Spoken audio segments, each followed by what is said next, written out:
Hello syntax lover. If you have watched my previous video on Java operator prefix and postfix, then in this video you will be able to solve the assignment.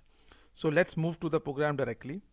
Here is my BlueJ. Let me open the program and let me compile the program as well. So I have written the small program making use of prefix and postfix. So let's compile it. Yes. So what I'm going to do is I'm going to take the input with the help of string args, and then I'm going to convert it to the integer, and then it will be stored in the variable a. So let me compile the program and let me execute the program now. Okay, here is where I'm going to take the input. My input will be within the second bracket. It will start with the quotation, double quotation, then I'm giving value 5. So let's consider my input is 5 and I press the OK button. Here comes the output. Let me keep the code side by side as well. So imagine my input is 5 over here, which I have given. You can give whatever input you feel like, and let's see how these values are popping up. Okay, so let's come to the first postfix expression. So in my last video, I stated very clearly that you need to understand the difference between the postfix and prefix, how exactly the thing is working. So let's consider this line. So what is the value of a over here? The value of a is 5, because I have given the input 5 over here. So this a, this left hand side variable a, is having the value 5. Then I'm putting the addition operator over here. And now let's come to this line.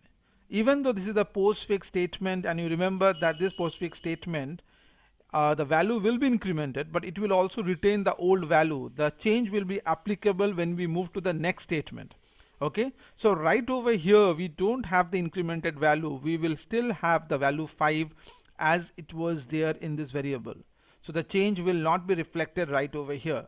So in this statement, the value is of this variable will be 5 as well.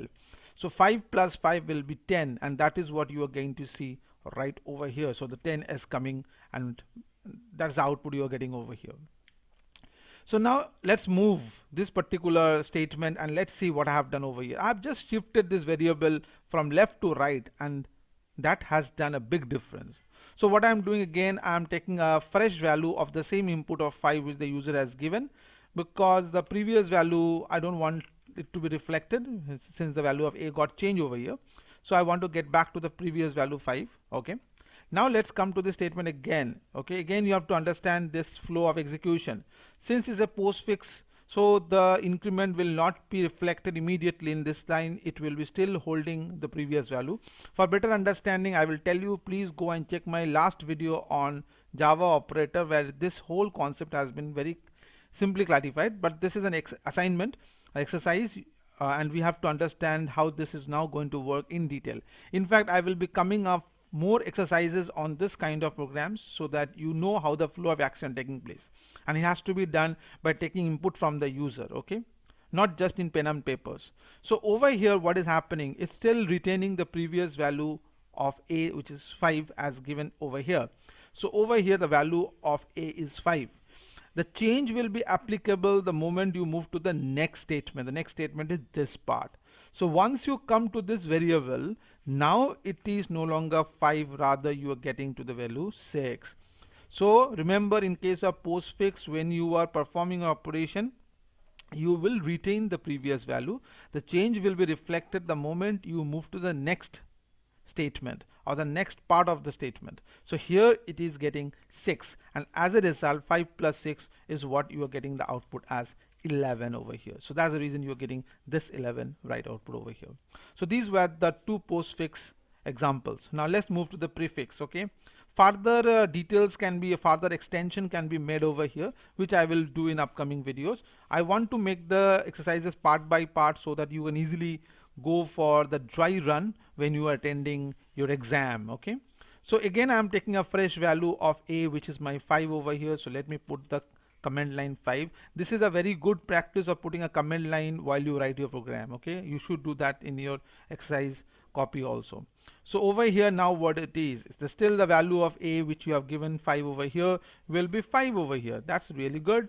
And since it's a prefix, so the upgradation of the value will be reflected then and there right over here only. So this is going to be 6. subsequently 5 plus 6 will be 11. As a result, you are going to get the value 11 over here. Okay, that's really good. But what about the change of the variable position? So from left I have shifted the variable to right hand side, and that brings again a new change. So we are still going with the value 5, which user has given in the command line. Over here string args is known as command line. So here the value a is 5. So right over here, what is the value? It's a prefix, so the change will be reflected then and there. So that means this part will give me the value 6. The change has taken place, and since the value of the variable is 6, so the change will also be reflected right over here as well. So this variable is also going to be 6. So 6 plus 6 is going to be 12. Remember, in this case the previous value was 5 and the newly incremented value is 6. But since I have shifted the position, so over here it's 6, and the same variable I'm using right over here as well. So eventually that will be 6 as well. So as a result, you are going to get the value as 12. So that's how this is getting reflected over here. So please see this particular video again, pause it, rewind it, and I'm sure that you will understand this. In my next assignment program, I will further extend these values, these variables, and let's see, you should be strong enough to understand how postfix and prefix is going to work. Okay, that's all from this video. Thank you so much.